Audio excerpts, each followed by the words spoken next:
Dear students, topic for today's session, the challenges in writing environmental history written by Mahesh Rangarajan. In the last session, you have learned the use of future tense. Learning objectives of this session are to help the students to read a powerful essay in an emphatic tone with a view of environmental history and nation.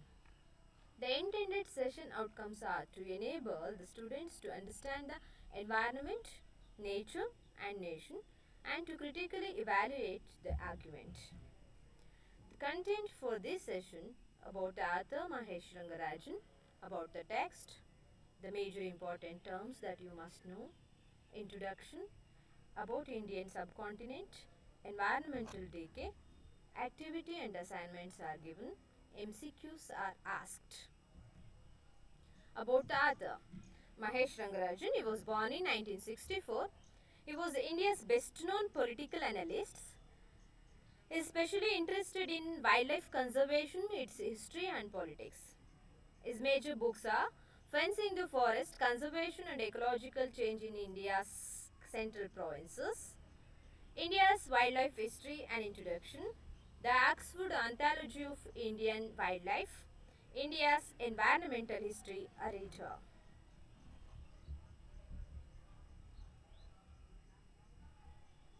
About the text.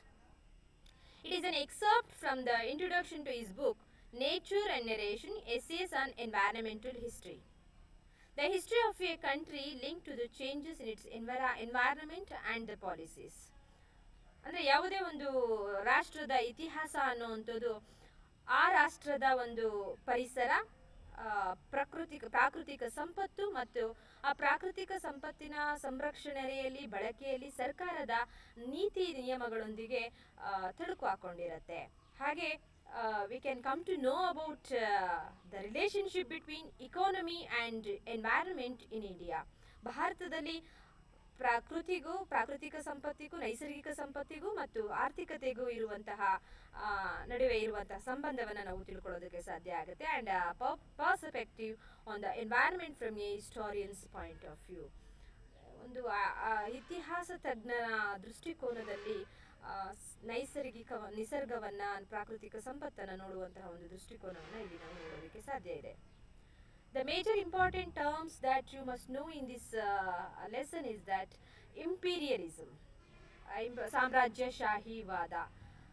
ಬ್ರಿಟಿಷರು ಭಾರತವನ್ನು ಆಳಿದಂತಹ ಸಂದರ್ಭದಲ್ಲಿ ಇದ್ದಂತಹ ಒಂದು ಆರ್ಥಿಕ ನೀತಿಗಳು, ರಾಜಕೀಯ ಬದಲಾವಣೆಗಳು, ಪ್ರಕೃತಿಗೆ ಸಂಬಂಧಪಟ್ಟಂತೆ ಎನ್ವೈರನ್ಮೆಂಟ್ಗೆ ಸಂಬಂಧಪಟ್ಟಂತೆ ಜಾರಿಗೆ ತಂದಂತಹ ಹಲವಾರು ನೀತಿ ನಿಯಮಗಳನ್ನು ನಾವು ಇದರಲ್ಲಿ ನಾವು ನೋಡಬೇಕಾಗತ್ತೆ. ಆ್ಯಂಡ್ ಇಕಾಲಜಿ, ಭಾರತದ ಒಂದು ನೈಸರ್ಗಿಕ ಸಂಪತ್ತಿನ ಬಗ್ಗೆ ಒಂದು ಮಾಹಿತಿಯನ್ನು ತಗೊಳ್ಬೇಕಾಗತ್ತೆ. ಆ್ಯಂಡ್ ಕೊಲೋನಿಯಲಿಸಮ್ ಮೀನ್ಸ್ ವಸಾಹತುಶಾಹಿವಾದ. Again when India was under the rule of British colonialism. And capitalism, ಬಂಡವಾಳಶಾಹಿ ವಾದ. ಈಗ ನಾವು ಬದುಕ್ತಾ ಇರುವಂತಹ ಆರ್ಥಿಕ ಸ್ಥಿತಿಯನ್ನು ನಾವು ಬಂಡವಾಳಶಾಹಿ ವ್ಯವಸ್ಥೆಯ ಅಡಿಯಲ್ಲಿ ನಾವು ಓದಬೇಕಾಗುತ್ತೆ. ಸೊ ಈ 4 ಮುಖ್ಯವಾದಂತಹ ಟರ್ಮ್ಸ್ಗಳ ಬಗ್ಗೆ ಇನ್ಡೆಪ್ತ್ ಸ್ಟಡಿಯನ್ನು ನೀವು ಮಾಡಬೇಕಾಗತ್ತೆ. Introduction. Mahesh Rangarajan, to write an Indian environmental history, it needs to be compared and contrasted with Europe, North America, and not only Europe and North America, but also with the territories of Asia and Africa. ಭಾರತದ ಒಂದು environmental ಹಿಸ್ಟ್ರಿಯನ್ನು ಬರಿಬೇಕು ಅಂತಂದರೆ ಕೇವಲ Europe ರಾಷ್ಟ್ರಗಳಷ್ಟೇ ಅಲ್ಲದೆ ಒಂದು ಕಾಲದಲ್ಲಿ western imperial ರೂಲ್ಗೆ ಒಂದು ಆಡಳಿತಕ್ಕೆ ಒಳಪಟ್ಟಿದ್ದಂತಹ ಏಷ್ಯಾ ಮತ್ತು ಆಫ್ರಿಕಾದ ರಾಷ್ಟ್ರಗಳೊಂದಿಗೂ ಕೂಡ ಒಂದು ಹೋಲಿಕೆಯನ್ನು ಮಾಡಬೇಕಾಗುತ್ತೆ ಮತ್ತು ವ್ಯತ್ಯಾಸವನ್ನು ನೋಡಬೇಕಾಗುತ್ತೆ. ನಾವು ಇರುವಂಥ ಏಜನ್ನು 2 ಏಜಲ್ಲಿ ಒಂದು ಸ್ವಾತಂತ್ರ್ಯ ಪೂರ್ವದ ಯೋಜನೆ, ಏಜ್ ಆಫ್ ಇಂಪೀರಿಯಲಿಸಮ್ ಅಂತ ಹೇಳ್ತೀವಿ. ಆದರೆ ಈಗಿರುವಂಥ ಏಜನ್ನು ಏಷ್ಯನ್ ಸೆಂಚುರಿ ಅಂತ ಹೇಳಿ ಕರಿತೀವಿ. ಯಾಕೆ ಏಷ್ಯನ್ ಸೆಂಚುರಿ ಅಂತ ಹೇಳಿ ಕರಿತೀವಿ ಅಂತಂದರೆ ಈಗ ಒಂದು ಏನು ಥರ್ಡ್ ವರ್ಲ್ಡ್ ಕಂಟ್ರೀಸ್ ಅಂತ ಏನಿದ್ವು, ಆಫ್ರಿಕಾ, ಭಾರತ, ಚೀನಾ, ಈ ರಾಷ್ಟ್ರಗಳೆಲ್ಲವೂ ಕೂಡ ಬಹಳಷ್ಟು ಅಂದರೆ ಈ ಹಿಂದೆ ಹಿಂದುಳಿದಂತಹ ರಾಷ್ಟ್ರಗಳೆಲ್ಲವೂ ಕೂಡ ಇಂದು ಪ್ರಬುದ್ಧಮಾನಕ್ಕೆ ಬರ್ತಾ ಇದ್ದಾವೆ ಮತ್ತು ಆರ್ಥಿಕವಾಗಿ ತಮ್ಮನ್ನು ತಾವು ಬಲಾಢ್ಯ ರಾಷ್ಟ್ರಗಳೊಂದಿಗೆ ಗುರುತಿಸಿಕೊಳ್ಳುವಂತಹ ನಿಟ್ಟಿನಲ್ಲಿದ್ದಾವೆ. ಹಾಗಾಗಿ it's called as Asian century ಅಂತ ಹೇಳಿ ಕರೀತೇವೆ. Next, altered power relations across nations and ecological and environmental dimensions of the transformations made the political and economical and cultural transformations globally significant. ಮೊದಲೇ ಪ್ರಪಂಚದಾದ್ಯಂತ ಇದ್ದಂತಹ ಮೊದಲಿನ ಒಂದು ಪವರ್ ರಿಲೇಷನ್ಸ್ ಏನಾಗಿದೆ ಅವು ಬದಲಾವಣೆ ಆಗಿದೆ. ಹಾಗೆ ಎಕಲಾಜಿಕಲ್ ಅಂಡ್ ಎನ್ವೈರನ್ಮೆಂಟಲ್ ಡೈಮೆನ್ಷನ್ಸ್ ಅಂದರೆ ಅದ ಪ್ರಕೃತಿಗೆ ಮತ್ತು ಪ್ರಾಕೃತಿಕ ಸಂಪತ್ತು, ನೈಸರ್ಗಿಕ ಸಂಪತ್ತಿಗೆ ರಾಜಕೀಯವಾಗಿ ಮತ್ತು ಆರ್ಥಿಕವಾಗಿ ಆದಂತಹ ಬದಲಾವಣೆಗಳು ಈ ಒಂದು ಇಂಡಿಯನ್ ಎನ್ವೈರನ್ಮೆಂಟಲ್ ಹಿಸ್ಟ್ರಿಯನ್ನು ಬರೆಯೋದ್ರಲ್ಲಿ ಬಹಳ ಪ್ರಮುಖವಾದಂತಹ ಪಾತ್ರವನ್ನು ವಹಿಸ್ತವೆ. ಹಾಗೆ ನಾವು ಎಕಾನಮಿಯನ್ನು ಬಿಟ್ಟು ಎಕಾಲಜಿಯನ್ನು ಯೋಚನೆ ಮಾಡೋಕ್ಕಾಗಲ್ಲ, ಎಕಾಲಜಿಯನ್ನು ಬಿಟ್ಟು ಎಕಾನಮಿಯನ್ನು ಯೋಚನೆ ಮಾಡೋಕ್ಕಾಗಲ್ಲ. ಯಾಕೆ ಅಂತಂದರೆ ಒಂದು ರಾಷ್ಟ್ರದ ಎಕಾನಮಿ ಬಹಳಷ್ಟು ಆ ದೇಶದ ಒಂದು ಸಂಪತ್ತಿನ ಮೇಲೆ, ನೈಸರ್ಗಿಕ ಸಂಪತ್ತಿನ ಮೇಲೆ ನಿಂತಿರುತ್ತೆ. ಹಾಗಾಗಿ ಅವೆರಡೂ ಕೂಡ ಒಂದಕ್ಕೊಂದು inter related. In the same way the state making and identity and nature and nation have all conversed, ಒಟ್ಟೊಟ್ಟಿಗೆ ಬರ್ತವೆ ಅಂಥೇಳಿ. ಸೊ ಭಾರತದಲ್ಲಿ ಒಂದು half of the land is under the permanent tillage.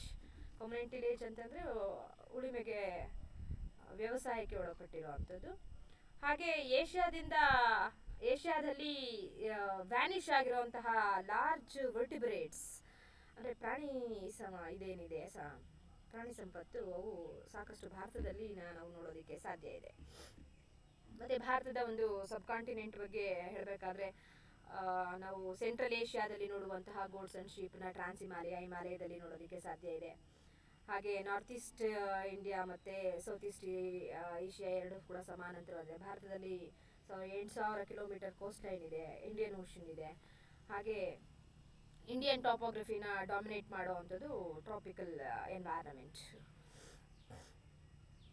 ಅದಕ್ಕೆ ಬಹಳ ಮುಖ್ಯವಾಗಿ ಭಾರತದಲ್ಲಿ ವೈಲ್ಡ್ ಲೈಫ್ನ ಪ್ರೊಟೆಕ್ಟ್ ಮಾಡಬೇಕು ಅಂತೇಳಿ ಭಾರತ ಸರ್ಕಾರ ಕೈಗೊಂಡಿರುವಂಥ ಹಲವಾರು ಕಾರ್ಯಕ್ರಮಗಳಲ್ಲಿ ಇವು ಟೈಗರನ್ನು 1972ರಲ್ಲಿ ನ್ಯಾಷನಲ್ ಅನಿಮಲ್ ಅಂತ ಹೇಳಿ ಘೋಷಣೆ ಮಾಡಿತು. 2010ರಲ್ಲಿ ಎಲಿಫೆಂಟನ್ನು ನ್ಯಾಷನಲ್ ಹೆರಿಟೇಜ್ ಅನಿಮಲ್ ಆಗಿ ಘೋಷಣೆ ಮಾಡಿತು. ಹಾಗೆ 2011ರಲ್ಲಿ ಗ್ಯಾಂಜೆಟಿಕ್ ಡಾಲ್ಫಿನನ್ನು ನ್ಯಾಷನಲ್ ಆಕ್ವಾಟಿಕ್ ಅನಿಮಲ್ ಆಗಿ ಇದು. It's brief picture about Indian sub continent ಅಂತ ಹೇಳಿ ಹೇಳ್ಬೋದು.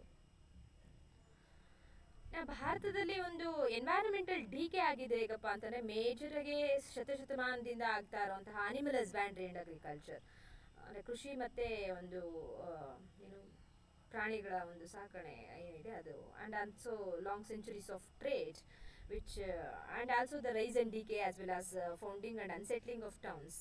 ಅರ್ಬನೈಸೇಷನಿಂದ ನಗರಗಳ ಒಂದು ಉಗಮ ಕೂಡ ಒಂದು ಎನ್ವೈರನ್ಮೆಂಟಲ್ ಡಿಕೆಗೆ ಮುಖ್ಯವಾದಂತಹ ಕಾರಣ ಆಗುತ್ತೆ.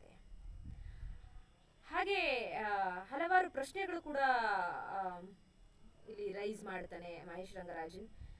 ಯಾಕೆ ಮತ್ತು ಎಷ್ಟು ಪ್ಲೇಸಸ್ ಹ್ಯಾಬಿಟಬಲ್ ಆಗಿದ್ದಾವೆ ಆ್ಯಂಡ್ ಪ್ರೊಡಕ್ಟಿವ್ ಆಗಿದ್ದಾವೆ ಭಾರತದಲ್ಲಿ, ಇನ್ನೂ ಎಷ್ಟು ಜಾಗವನ್ನು ನಾವಿನ್ನೂ ಆಕ್ರಮಿಸ್ಕೊಳ್ಳೋದಕ್ಕೆ ಸಾಧ್ಯ ಆಗಿಲ್ಲ, ಅಂದರೆ ಉತ್ಪಾದನೆಯ ದೃಷ್ಟಿಕೋನದಿಂದ ಬಳಸ್ಕೊಳ್ಳೋದಕ್ಕೆ ಸಾಧ್ಯ ಆಗಿಲ್ಲ. ಹಾಗೆ ಈ ಇರೋವಂಥ crisis it's not only about collapse but about reorientation and creative response. ಇರುವಂಥ ಸಮಸ್ಯೆ ಏನು ಅಂತಂದರೆ ನಾಶ ಆಗಿರೋದ್ರ ಬಗ್ಗೆ ಅಷ್ಟೇ ಅಲ್ಲ, ಆ ನಾಶ ಆಗಿರೋದನ್ನ ನವೀಕರಿಸೋದು ಹೇಗೆ ಅನ್ನುವಂತಹ ಒಂದು ಪ್ರಶ್ನೆಯೂ ಕೂಡ ಬಹಳ ಮುಖ್ಯವಾಗಿ ಇದೆ. And when, where and why are the pertinent question in confronting polluted zones and areas of decline and decay. ಯಾಕೆ, ಯಾವಾಗ, ಎಲ್ಲಿ ಒಂದು ಪೊಲ್ಯೂಟೆಡ್ ಝೋನ್ಸ್, ಅಲ್ಲಿರುವಂಥ ಮೇಜರ್ ಪ್ರಶ್ನೆಗಳೇನು, ಯಾವ ರೀತಿಯಲ್ಲಿ ಅಲ್ಲಿ ಒಂದು ಕಾನೂನಿನ ಮೂಲಕ ಅವೇರ್ನೆಸ್ ಮೂಲಕ ಅದು ಇಂಪ್ರೂವ್ಮೆಂಟ್ ಮಾಡಬೇಕು ಅನ್ನೋಂಥ ಪ್ರಶ್ನೆಯನ್ನು ಕೂಡ ಇಲ್ಲಿ ಮಹೇಶ್ ರಂಗರಾಜನ್ ರೈಸ್ ಮಾಡ್ತಾರೆ.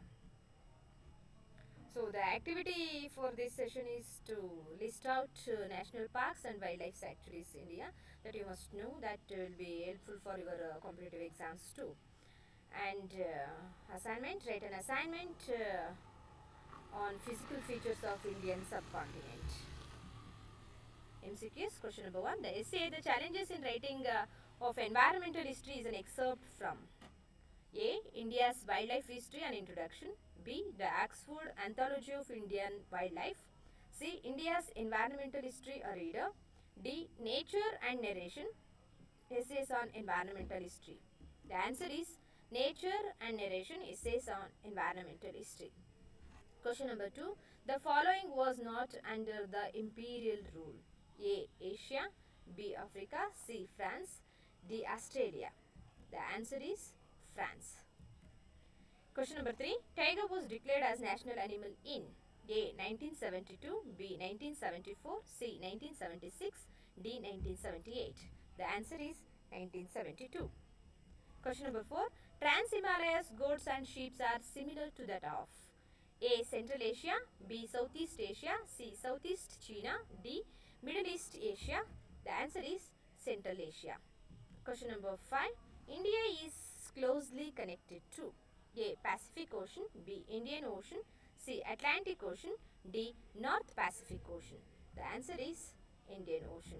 The references, you can study the text and go through the text to know more about